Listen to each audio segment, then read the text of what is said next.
ನಮಸ್ಕಾರ. First tube ನ ಮತ್ತೊಂದು ವಿಡಿಯೋಗೆ ಸ್ವಾಗತ.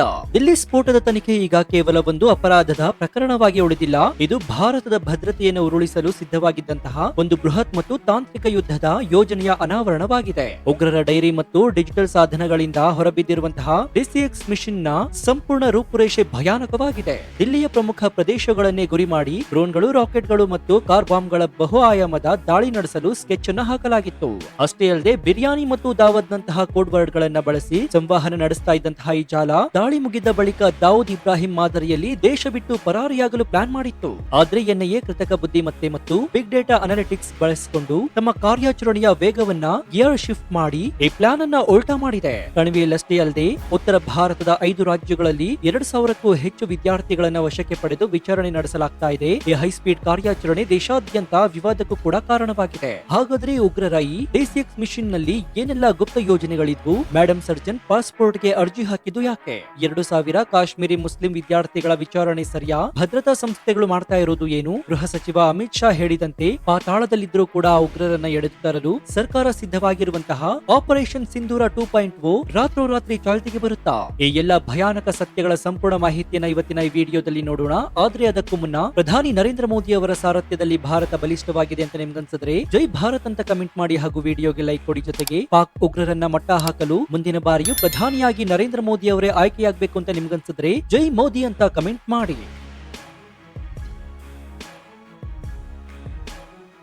NIA ಅಧಿಕಾರಿಗಳು ದಿಲ್ಲಿ ಸ್ಫೋಟದ ಜಾಡನ್ನ ಹಿಡಿದುಕೊಂಡು ಹೋದಾಗ ಭಯಾನಕ ಸತ್ಯಗಳು ಹೊರಗೆ ಬೀಳ್ತಾ ಇದೆ. ಅದರಲ್ಲೂ ಉಗ್ರರು ಮಾಡಿದಂತಹ ಪ್ಲಾನ್ಗಳು NIA ಅಧಿಕಾರಿಗಳನ್ನೇ ದಂಗುಬಡಿಸಿಬಿಟ್ಟಿದೆ. ಅದರಲ್ಲೂ ಮುಖ್ಯವಾಗಿ ಆ ಡೈರಿಯಲ್ಲಿ ಸಿಕ್ಕಿರುವಂತಹ ಮಾಹಿತಿ ಪ್ರಧಾನಿ ನರೇಂದ್ರ ಮೋದಿ ಅವರಿಗೆ ಶಾಕ್ ಅನ್ನು ಕೊಟ್ಟಿದೆ. ಇನ್ನು ಈ ಉಗ್ರರ ಬಳಿ ವಶಪಡಿಸಿಕೊಂಡಂತಹ ಡಿಜಿಟಲ್ ಸಾಧನಗಳು ಮತ್ತು ಡೈರಿಗಳ ಆಳವಾದಂತಹ ವಿಶ್ಲೇಷಣೆಯಿಂದಾಗಿ ಇಡೀ ಸಂಚಿಗೆ ಸಂಬಂಧಿಸಿದ ಒಂದು ಬೃಹತ್ ಆಪರೇಷನ್ ನ ಪ್ಲಾನ್ ಬಯಲಾಗಿದೆ. ಅದಕ್ಕೆ ಅವರು ಇಟ್ಟಿದ್ದ ಹೆಸರು DCX ಮಿಷನ್ ಅಂತ.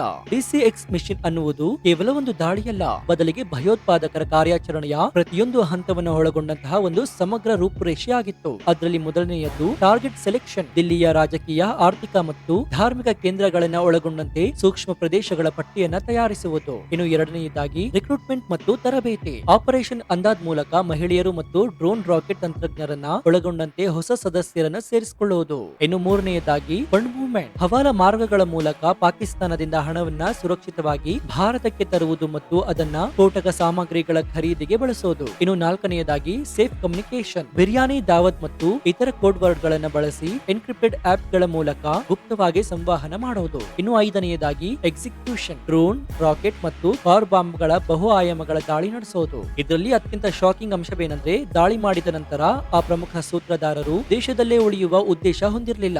ಅವರು ದಾಳಿಯನ್ನ ಮಾಡಿಸಿ ಅದಕ್ಕೆ ಮತಾಂಧ ಯುವಕರನ್ನ ನಿಯೋಜನೆ ಮಾಡಿ ಬಳಿಕ ತಮ್ಮದೇ ಒಂದು ಸೇಫ್ ರೂಟ್ ಮೂಲಕ ದಾವೂದ್ ಇಬ್ರಾಹಿಂ ಮಾದರಿಯಲ್ಲಿ ದೇಶ ಬಿಟ್ಟು ಪರಾರಿಯಾಗಲು ಪ್ಲಾನ್ ಹಾಕಿದ್ರು. ಮೇಡಂ ಸರ್ಜನ್ ಶಾಯಿನ್ ಇದಕ್ಕೆ ಬೇಕಾದಂತಹ ಸಿದ್ಧತೆಯನ್ನ ಕಳೆದ ಅಕ್ಟೋಬರ್ ನಲ್ಲಿ ಶುರು ಮಾಡಿದ್ದು, ಆಕೆ ದೇಶ ಬಿಟ್ಟು ಹೋಗಲು ಪಾಸ್ಪೋರ್ಟ್ ಗಾಗಿ ಕೂಡ ಅರ್ಜಿಯನ್ನ ಸಲ್ಲಿಸಿತ್ತು. ಡಿಸೆಂಬರ್ ವೇಳೆಗೆ ದಾಳಿಯನ್ನ ಕಾರ್ಯಗತಗೊಳಿಸಿ ಬಳಿಕ ನೆರೆಯ ವಿದೇಶವೊಂದರಲ್ಲಿ ಆಶ್ರಯ ಪಡೆದು ಅಲ್ಲಿಂದಲೇ ಈ ನೆಟ್ವರ್ಕ್ ಅನ್ನು ನಿಯಂತ್ರಿಸುವ ದುರುದ್ದೇಶವನ್ನ ಕೂಡ ಹೊಂದಿದ್ರು. ಆದ್ರೆ ಜಮ್ಮು ಮತ್ತು ಕಾಶ್ಮೀರದಲ್ಲಿ ಸಿಕ್ಕಂತಹ ಒಂದು ಪೋಸ್ಟರ್, ಇರ್ಫಾನ್ ನ ಬಂಧನ ಮತ್ತು ಫರೀದಾಬಾದ್ ನ ಅಲ್ಫಲಾ ವಿಶ್ವವಿದ್ಯಾಲಯದ ಬಳಿಯ ರೇಡ್, ಈ ಎಲ್ಲಾ ಘಟನೆಗಳು ಇವರ ಪ್ಲಾನ್ ಅನ್ನ ತಲೆ ಕೆಳಗೆ ಮಾಡಿದೆ. NIA ಅತ್ಯಂತ ಕ್ಷಿಪ್ರ ಕ್ರಮದಿಂದಾಗಿ ಈ ಬೃಹತ್ ಜಾಲವು ಸಂಪೂರ್ಣವಾಗಿ ಭೇದಿಸಲ್ಪಟ್ಟಿದೆ. ಇನ್ನು ಈ ಸಂಚಿನ ಸ್ವರೂಪ ಅರ್ಥವಾದ ತಕ್ಷಣ NIA ತನ್ನ ಕಾರ್ಯಾಚರಣೆಯ ವೇಗವನ್ನ ಸಂಪೂರ್ಣವಾಗಿ ಬದಲಾಯಿಸಿತು, ಅಂದ್ರೆ ಗಿಯರ್ ಶಿಫ್ಟ್ ಅನ್ನ ಮಾಡಿತು. ಈ ತನಿಖೆಯು ಸಾಂಪ್ರದಾಯಿಕ ವಿಧಾನಗಳಿಗಿಂತ ಸಂಪೂರ್ಣವಾಗಿ ಭಿನ್ನವಾಗಿದೆ.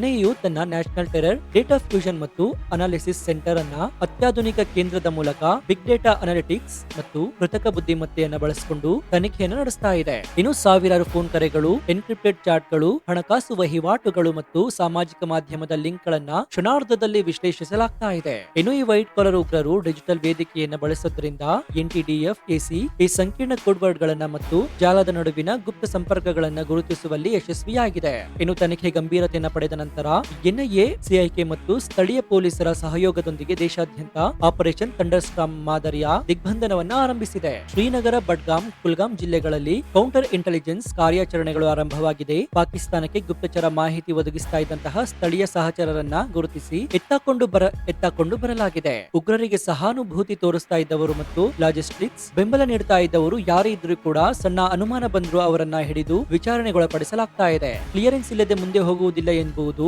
ಏಜೆನ್ಸಿಗಳ ಕಠಿಣ ನಿರ್ಧಾರವಾಗಿದೆ. ಇನ್ನು ಈ ವೈಟ್ ಕಲರ್ ನೆಟ್ವರ್ಕ್ ನ ಕೇಂದ್ರ ಬಿಂದುವು ಹರಿಯಾಣದ ಫರೀದಾಬಾದ್ ನ ಅಲ್ಫಲಾ ವಿಶ್ವವಿದ್ಯಾಲಯದ ಸಮೀಪವಿತ್ತು. ಹಾಗಾಗಿ ದಾಳಿಯಲ್ಲಿ ಭಾಗವಾಗಿದ್ದಂತಹ ಕುಮಾರ್ ಮತ್ತು ಇತರರು ಉತ್ತರ ಭಾರತದ ವಿವಿಧ ರಾಜ್ಯಗಳಲ್ಲಿ ಶಿಕ್ಷಣ ಪಡಿತಾ ಇದ್ದಂತಹ ಹಿನ್ನೆಲೆ ಕೂಡ ಇದೆ. ಇನ್ನು ದಿಲ್ಲಿ ಮತ್ತು ಫರೀದಾಬಾದ್ನಾದ್ಯಂತ ಬಾಡಿಗೆ ಮನೆಗಳಲ್ಲಿ ವಾಸಿಸ್ತಾ ಇದ್ದಂತಹ ಸುಮಾರು 2,000ಕ್ಕೂ ಅಧಿಕ ಕಾಶ್ಮೀರಿ ವಿದ್ಯಾರ್ಥಿಗಳನ್ನ ಕೆಲವೇ ಗಂಟೆಗಳ ಅವಧಿಯಲ್ಲಿ ಎನ್ಐಎ ವಶಕ್ಕೆ ಪಡೆದು ವಿಚಾರಿಸಿದೆ. ಇದಿಷ್ಟೇ ಅಲ್ಲದೆ ರಾಜಸ್ಥಾನ, ಉತ್ತರ ಪ್ರದೇಶ ಮತ್ತು ಪಂಜಾಬ್ನಲ್ಲಿ ನೆಲೆಸಿರುವಂತಹ ಕಾಶ್ಮೀರಿ ವಿದ್ಯಾರ್ಥಿಗಳನ್ನ ಕೂಡ ಡ್ರಿಲ್ ಮಾಡಲಾಗ್ತಾ ಇದೆ. ಇನ್ನು ಕೇವಲ ವಿದ್ಯಾರ್ಥಿಗಳಷ್ಟೇ ಅಲ್ಲದೆ ಅವರಿಗೆ ಮನೆ ಬಾಡಿಗೆಯನ್ನ ನೀಡಿದವರನ್ನು ಕೂಡ ವಿಚಾರಣೆಗೊಳಪಡಿಸಲಾಗಿದೆ. ಇದು ಎನ್ಐಎ ಸಂಪೂರ್ಣ ತನಿಖಾ ವ್ಯಾಪ್ತಿಯನ್ನ ತೋರಿಸುತ್ತೆ. ಇನ್ನು ಒಂದೇ ಭಾಗದ ಅದರಲ್ಲೂ ಕೂಡ ಕೇವಲ ಕಾಶ್ಮೀರಿ ವಿದ್ಯಾರ್ಥಿಗಳನ್ನ ಸಾಮೂಹಿಕವಾಗಿ ವಿಚಾರಣೆಗೊಳಪಡಿಸಿರುವುದು ಸಾರ್ವಜನಿಕ ವಲಯದಲ್ಲಿ ದೊಡ್ಡ ವಿವಾದ ಮತ್ತು ಪ್ರಶ್ನೆಗಳನ್ನ ಹುಟ್ಟುಹಾಕಿದೆ. ಈ ಸಾಮೂಹಿಕ ವಿಚಾರಣೆಯ ಬಗ್ಗೆ ಕಾಶ್ಮೀರ ಸ್ಟೂಡೆಂಟ್ ಅಸೋಸಿಯೇಷನ್ ನ ಸಂಚಾಲಕರಾಗಿರುವಂತಹ ನಾಸಿರ್ ಕೊಹೆಮಯ್ಯ ಅವರು ತೀವ್ರವಾದಂತಹ ಆಕ್ಷೇಪವನ್ನು ವ್ಯಕ್ತಪಡಿಸಿದ್ದಾರೆ. ಕಾಶ್ಮೀರಿ ವಿದ್ಯಾರ್ಥಿಗಳನ್ನ ಅನುಮಾನದ ದೃಷ್ಟಿಯಿಂದ ನೋಡಲಾಗ್ತಾ ಇದೆ.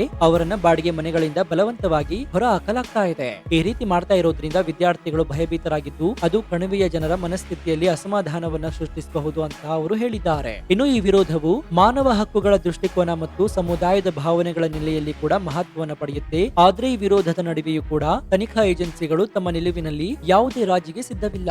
ಅವರ ಸಮರ್ಥನೆಗಳು ಬಲವಾಗಿದೆ. ಉಗ್ರ ದಾಳಿ ನಡೆಸಿದಾಗ ಅದಕ್ಕೆ ಸಂಬಂಧಿಸಿದ ಎಲ್ಲರನ್ನೂ ಅವರ ಪ್ರದೇಶ, ಹಿನ್ನೆಲೆ ಅಥವಾ ಧರ್ಮವನ್ನ ನೋಡದೆ ತನಿಖೆ ಮಾಡಬೇಕಾದಂತಹ ಅನಿವಾರ್ಯತೆ ಇರುತ್ತೆ. ಅನುಮಾನವನ್ನ ಅಲ್ಲೇ ಬಿಟ್ಟು ಮುಂದೆ ಹೋದ್ರೆ ನಾಳೆ ಅದೇ ಅನುಮಾನ ಇನ್ನೊಂದು ದೊಡ್ಡ ಸ್ಫೋಟಕಕ್ಕೆ ಅಂದ್ರೆ ಇಡೀ ದೇಶ ಅಪಾಯಕ್ಕೆ ಕಾರಣವಾಗಬಹುದು. ಇನ್ನು ದಿಲ್ಲಿ ದಾಳಿಯಂತಹ ದೊಡ್ಡ ಘಟನೆ ಈಗಾಗಲೇ ಸಂಭವಿಸಿರೋದ್ರಿಂದ ಸಣ್ಣ ಅನುಮಾನವನ್ನು ಕೂಡ ನಿರ್ಲಕ್ಷಿಸುವಂತಹ ಪರಿಸ್ಥಿತಿಯಲ್ಲಿ ಏಜೆನ್ಸಿಗಳಿಲ್ಲ. ವಿಚಾರಣೆಯ ಉದ್ದೇಶವು ಯಾರನ್ನು ಅಪರಾಧಿಗಳೆಂದು ನಿರ್ಧರಿಸುವುದಿಲ್ಲ, ಬದಲಿಗೆ ನೈಜ ಅಪರಾಧಿಗಳನ್ನ ಪತ್ತೆ ಹಚ್ಚುತ್ತೆ. ಹಾಗಾಗಿ ರಾಷ್ಟ್ರೀಯ ಭದ್ರತಾ ಮತ್ತು ವೈಯಕ್ತಿಕ ಸ್ವಾತಂತ್ರ್ಯದ ನಡುವಿನ ಸೂಕ್ಷ್ಮ ಸಮತೋಲನವು ಈ ಕಾರ್ಯಾಚರಣೆಯಲ್ಲಿ ಪ್ರಮುಖ ಸವಾಲಾಗಿದೆ. ಎನ್ಐಎಯು ಮಾನವ ಹಕ್ಕುಗಳ ರಕ್ಷಣೆಗೆ ಒತ್ತು ನೀಡುತ್ತಲೇ ತನಿಖೆಯ ದಿಕ್ಕನ್ನ ಕೂಡ ತೀವ್ರಗೊಳಿಸಿದೆ. ಇನ್ನು ಈ ಭಯಾನಕ ಸಂಚನ ಭೇದಿಸುವಲ್ಲಿ ಎನ್ಐಎ ಮತ್ತು ಸೈನ್ಯದ ಕಾರ್ಯಾಚರಣೆಯು 2 ಹಂತದ ಕಾರ್ಯತಂತ್ರವನ್ನು ಅಳವಡಿಸಿಕೊಂಡಿದೆ. ಅದರಲ್ಲಿ ಮೊದಲನೆಯ ಕಾರ್ಯತಂತ್ರ ಜನರ ಸಹಭಾಗಿತ್ವ ಮತ್ತು ಅಮಿತ್ ಶಾರ ನಿರ್ಣಯ.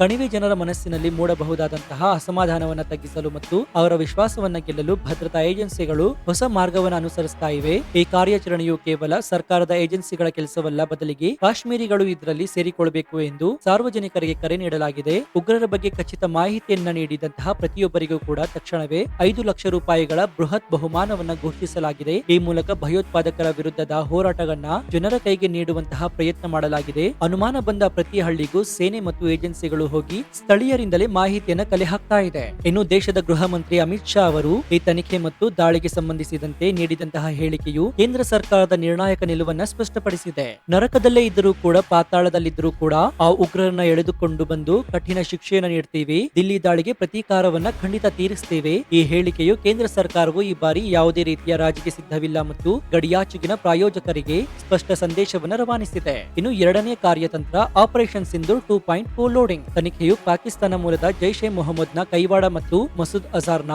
ಕುಟುಂಬಸ್ಥರ ನೇರ ಪಾತ್ರವು ದೃಢಪಟ್ಟರೆ ಭಾರತವು ತನ್ನ ಭವಿಷ್ಯದ ಕಾರ್ಯತಂತ್ರವನ್ನ ಮರುರೂಪಿಸಲಿದೆ. ತಜ್ಞರು ಸೂಚಿಸುವಂತೆ ಈ ರೀತಿಯ ಉನ್ನತ ಮಟ್ಟದ ಸಂಚು ಬಹಿರಂಗಗೊಂಡ್ರೆ ಹಿಂದೆ ನಡೆದ ಸರ್ಜಿಕಲ್ ಸ್ಟ್ರೈಕ್ ಮತ್ತು ಇತ್ತೀಚೆಗೆ ಸರ್ಕಾರವು ಉಲ್ಲೇಖಿಸಿದಂತಹ ಆಪರೇಷನ್ ಸಿಂಧೂರ್ ಮಾದರಿಯ ಕೌಂಟರ್ ಟೆರರಿಸಂ ಆಪರೇಷನ್ಗಳು ಮತ್ತಷ್ಟು ತೀವ್ರಗೊಳ್ಳಬಹುದು. ಸದ್ಯಕ್ಕೆ ತನಿಖಾ ವರದಿಗಳು ಸಂಪೂರ್ಣವಾಗಿ ದೃಢಪಡಿಸಬೇಕಾಗಿದೆ. ಆದ್ರೆ ಭಾರತದ ಭದ್ರತಾ ವ್ಯವಸ್ಥೆಯು ಇನ್ನು ಮುಂದೆ ರಕ್ಷಣಾತ್ಮಕವಾಗಿ ಇರೋದಿಲ್ಲ. ಬದಲಾಗಿ ತಂತ್ರಜ್ಞಾನ ಮತ್ತು ಗುಪ್ತಚರ ಮಾಹಿತಿಯ ಆಧಾರದ ಮೇಲೆ ಉಗ್ರರು ಹುಟ್ಟಿದ ಸ್ಥಳದಲ್ಲೇ ಹೊಡೆಯಲು ಆಪರೇಷನ್ ಸಿಂಧೂರ್ 2.0 ಮಾದರಿಯ ಒಂದು ಬೃಹತ್ ಪೂರ್ವಭಾವಿ ಮತ್ತು ನಿಗ್ರಹದ ಕಾರ್ಯತಂತ್ರವನ್ನ ಲೋಡ್ ಮಾಡಲು ಸಿದ್ಧತೆ ನಡೆಸಿದ್ದಾರೆ. ಈ ಸಂಪೂರ್ಣ ಪ್ರಕರಣವು ಭಾರತದಲ್ಲಿ ಭಯೋತ್ಪಾದನೆಯ ಸಂಕೀರ್ಣತೆ, ವೈಟ್ ಕಾಲರ್ ವೃತ್ತಿಪರರ ಒಳಗೊಳ್ಳುವಿಕೆ ಮತ್ತು ಮಹಿಳಾ ಉಗ್ರರ ಹೊಸ ಅಪಾಯವನ್ನ ಎತ್ತಿ ತೋರಿಸ್ತಾ ಇದೆ. ಮುಂಬರುವ ದಿನಗಳಲ್ಲಿ ಈ ತನಿಖೆಯಿಂದ ಮತ್ತಷ್ಟು ಹೊಸ ಮತ್ತು ಆಘಾತಕಾರಿ ಮಾಹಿತಿ ಹೊರಬೀಳುವ ಸಾಧ್ಯತೆ ಇದೆ. ಸೊ ಈ ಬಗ್ಗೆ ನಿಮ್ಮ ಅನಿಸಿಕೆ ಏನು ಅಂತ ಕಮೆಂಟ್ ಮಾಡಿ ಹಾಗೂ ವಿಡಿಯೋಗೆ ಲೈಕ್ ಕೊಡಿ. ಜೊತೆಗೆ ನೀವಿನ್ನೂ ನಮ್ಮ ಚಾನೆಲ್ ಅನ್ನ ಸಬ್ಸ್ಕ್ರೈಬ್ ಮಾಡ್ಕೊಂಡಿಲ್ಲ ಅಂದ್ರೆ ಈ ಕೂಡಲೇ ಸಬ್ಸ್ಕ್ರೈಬ್ ಮಾಡ್ಕೊಂಡು ಪಕ್ಕದಲ್ಲಿರುವಂತಹ ಬೆಲ್ ಐಕಾನ್ ಅನ್ನ ಪ್ರೆಸ್ ಮಾಡಿ. ಇದರಿಂದ ನಾವು ಹಾಕುವ ಹೊಸ ವಿಡಿಯೋಗಳ ನೋಟಿಫಿಕೇಶನ್ ಮೊದಲು ನಿಮಗೆ ಸಿಗುತ್ತೆ.